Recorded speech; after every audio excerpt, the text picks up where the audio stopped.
இனிய இரவு வணக்கம் ரோகளே.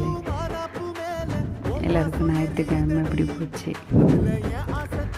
எங்களுக்கு வழக்கம் போல் அப்படியே போச்சு. வழக்கம் போலன்னு சொல்ல முடியாது, இன்றைக்கி ஒரு மாதிரி அப்படியே போச்சு.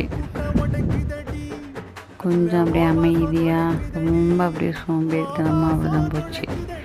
மழை காரணம் அப்படியே வீட்டுக்குள்ளேயே அப்படியே எப்பயுமே வீட்டுக்குள்ளே தான் இருந்தாலும் ரொம்பவே அப்படியே அமைதியாக, டவரே சுத்தமாக இல்லை, அப்படியே போச்சு. நாளைக்கு எல்லாம் வேலைக்கு கிளம்புறதுக்கு சீக்கிரமாக அப்படியே தூங்குங்க. நாளைக்கு யார் யாருக்கெல்லாம் லீவ் வருவாங்கன்னு பசங்களாம் வெயிட் பண்ணுவாங்க. மறுபடியும் இனிய இரவு வணக்கம்.